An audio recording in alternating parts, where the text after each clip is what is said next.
Hola, bienvenidos a mi canal. Yo soy Alberto Vargas. Qué bueno que nos encontramos nuevamente.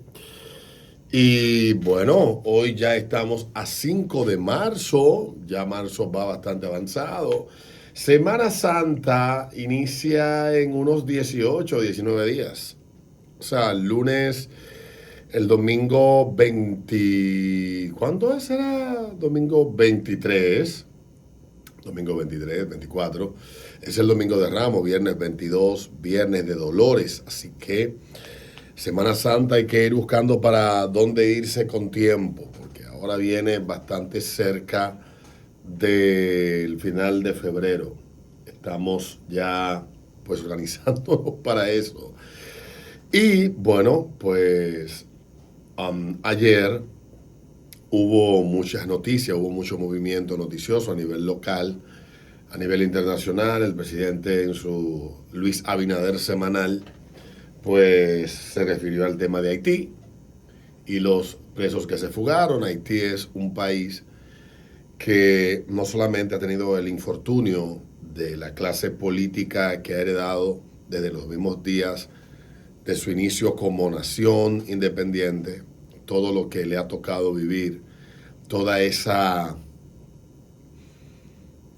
montaña rusa que ha sido desde el principio ese país, pues también ha tenido la mala suerte de que en el último siglo, desde principios, desde la intervención norteamericana hasta los días de hoy, que fue para la misma época en que República Dominicana fue intervenida por Estados Unidos, y aquí se mantuvieron durante unos 8 años. Se cumplirán ahora 100 años de la salida de los americanos del territorio dominicano, que duraron 8 años izando la bandera americana y tocándose el himno americano en nuestra república y en la vecina República de Haití. Serían un poco más tarde. Haití, en ese proceso de convulsión política, no pudo ponerse de acuerdo. Le tocó una de las peores dictaduras que se ha visto en América Latina y en América, la de los Duvalier, que permanecieron allí desde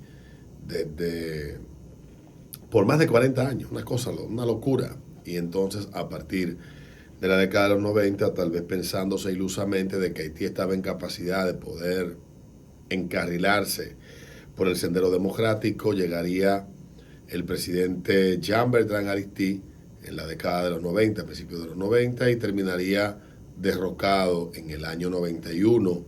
Y ahí Raúl Cedras estaría en el poder hasta el año 95, 96. Luego vendría un periodo breve de aparente democracia. Y en el 2004 volvería otra vez, hace 20 años, a tocar el infortunio del golpe nuevamente a Haití, cuando Jean-Bertrand Aristide nuevamente fue derrocado. Y ya los siguientes 6 años fueron de locura, terremotos, desastres naturales y un montón de... Obviamente el poder no admite vacíos, y en ese proceso fueron surgiendo lo que hoy controla Haití, que son las bandas criminales que tienen dividida en cacicazgo ese país. Haití no tiene remedio. Por la vía democrática no lo tiene, y las grandes naciones, potencias y organismos internacionales son en parte culpables del destino que ha vivido este país. No lo quieren admitir, quieren que República Dominicana cargue con esa vaina, y bueno, el caos está a punto de ya tomar por completo ese país. Y ayer se refirió el presidente respecto a los presos fugados y de manera enérgica qué es lo que le esperaría a estos hombres si llegan acá. Esperemos que el presidente cumpla, porque ni con los de aquí puede el presidente. Ayer también fue la decisión de la Suprema Corte de Justicia de negar la pretensión de la Suprema Corte de Colorado de excluir a Donald Trump de la boleta del Partido Republicano en las primarias que se van a realizar hoy en 15 estados. Hoy es el supermartes, incluido el estado de Colorado. Los 9 miembros de manera unánime decidieron que esa es una facultad que solamente tiene el Congreso de la Unión, no las legislaturas locales ni las supremas locales de los estados. Esa no es facultad de ellos. O sea, excluir un candidato a presidente del estado federal no es algo que está en la facultad de sus estados, en la enmienda 24, numeral 3, si no me equivoco, era a lo que se refería. Bueno, el numeral importa un coño. Pero esta decisión fue unánime. Los 9 miembros, incluyendo los 3 liberales que están ahí, pues opinaron igual que esta decisión de la Suprema y otras decisiones tomadas por otros estados, jueces y otros estados, pues no tenían ninguna validez y Trump puede ir perfectamente en las boletas para el día de hoy para ser votado como candidato, a ser candidato por el Partido Republicano o no. Sí que los 2000 y pico eh, de, de delegados de estos del Partido Republicano para la convención de julio, pues tendrán pues el chance de representar o ir a endosar en la convención al candidato Donald Trump. Ciertamente estamos viviendo historia. Estos son momentos históricos. Tal vez hoy la gente no lo entienda, así como vivimos historia con el triunfo de Obama en el año 2008, cuando por primera vez gana un hombre de ascendencia negra, mitad negro, la presidencia de Estados Unidos. Eh, Tal vez nosotros entendíamos que eso iba a cambiar el curso, pero Obama, más que representar la unión y la superación de, de todas esos escollos que ha sufrido durante más de un siglo la sociedad americana, producto de los remanentes de ese sentimiento de segregacionista y de división y de esclavitud que durante mucho tiempo pues dominó Estados Unidos y lo llevó a una guerra civil en los 1862, 65, más o menos fue el lapso de la guerra. Cualquiera pensaría que Obama iba a ser un ente de unión y fue todo lo contrario, un ente de división. Quizás el presidente que más ha dividido la sociedad americana en el último siglo. Un presidente que trajo un montón de cosas. Sé que a mucha gente no le va a agradar, pero ahí están los hechos, está la historia y la herencia que dejó. Obama es que pare a Trump. Obama es el que abre el espacio para que surja un político de las características de Donald Trump. Y Donald Trump es la respuesta de una parte de la sociedad hastiada, aburrida, hasta la coronilla del exceso de corrección política y de imposición de políticas identitarias y estupideces en ese país que comenzó exactamente en la década del 70. Tendría su punto culminante con la llegada de Obama al poder, que lo que hizo fue radicalizar todo más aún. Y el que no opina igual que yo, pues, lo siento, Trump va a ser candidato, posiblemente gane, posiblemente no. Pero creo que la estrategia que han llevado los círculos de poder de Estados Unidos de querer evitar que Trump llegue a noviembre siendo el candidato del Partido Republicano no va a funcionar. Le queda solamente una alternativa dentro de todo esto.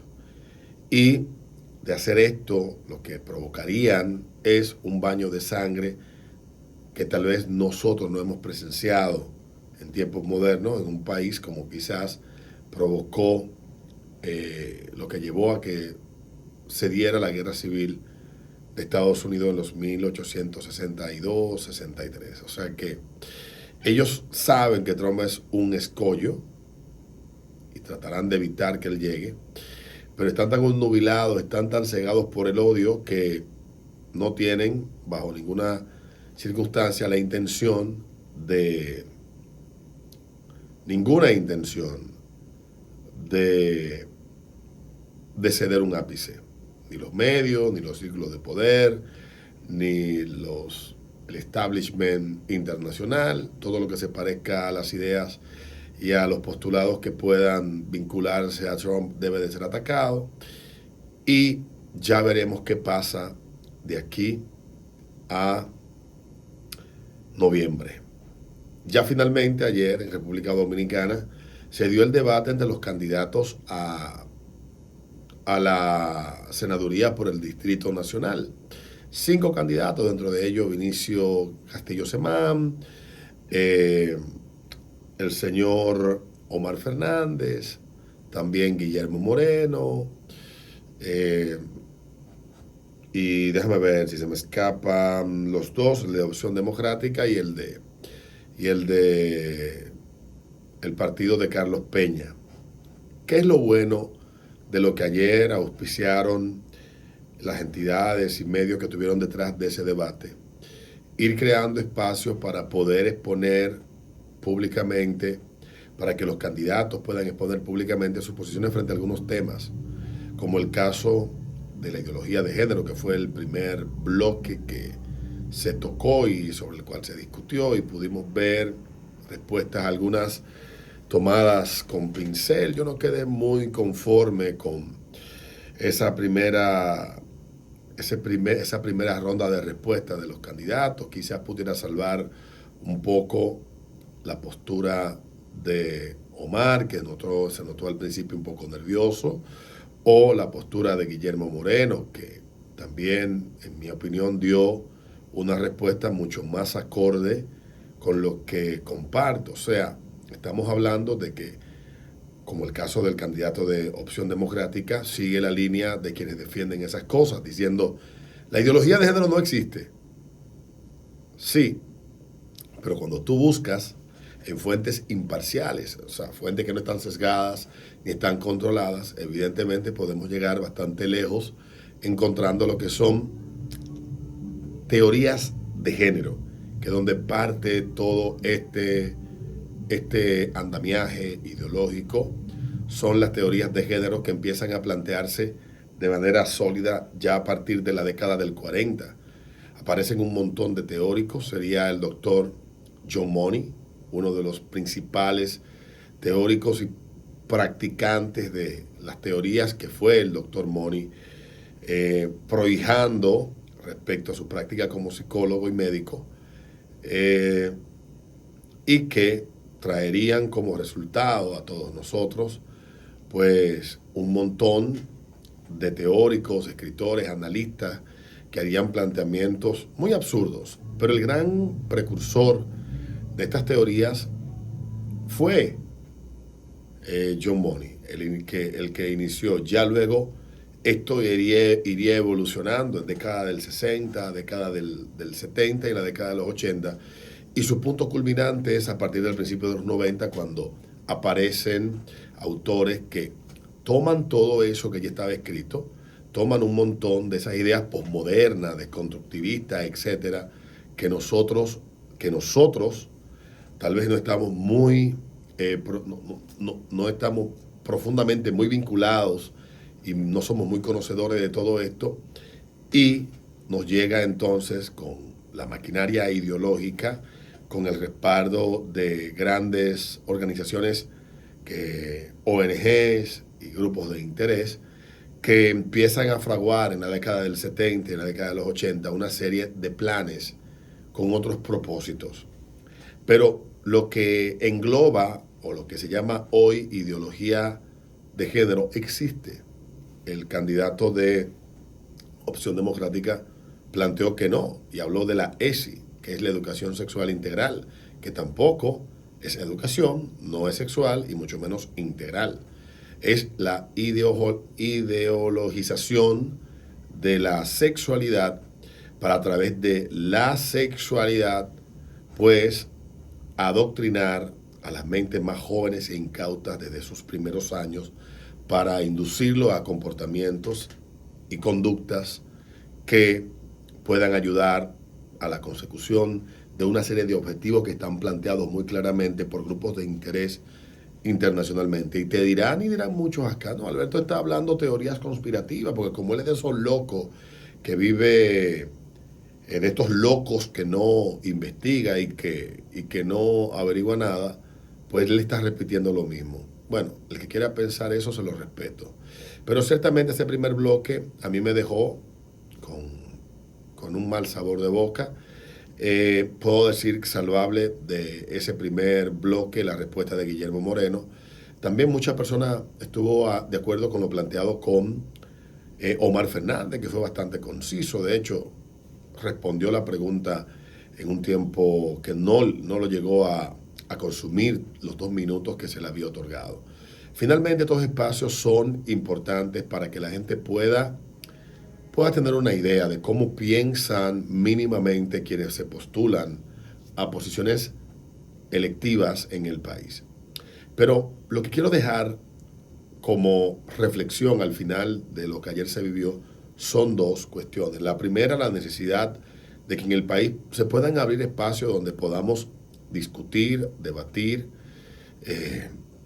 conocer las posturas de mucha gente y aprender nosotros a partir de estas posturas un montón de información que posiblemente no tenemos acceso a ella, o darnos cuenta cuántas personas están mal formadas o desinformadas. Otra parte fue cuando se habló de globalismo y el error que cometieron todos los que respondieron, o digamos casi todos, es confundir globalismo con globalización. No son conceptos iguales.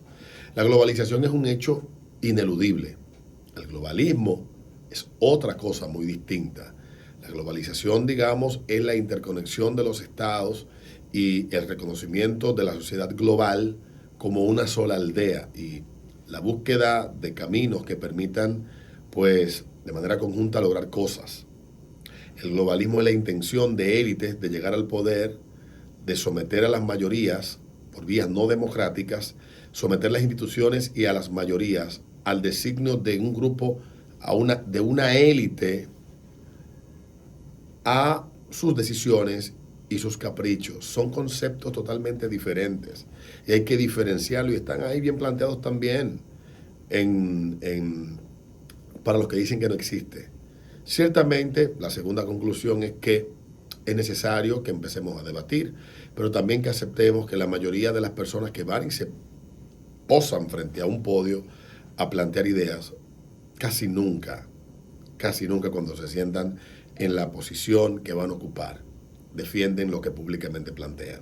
Terminan haciendo lo que les mandan o lo que los grupos de interés a los que ellos obedecen le dictan. Pero que vive el debate. Nos vemos en un próximo video.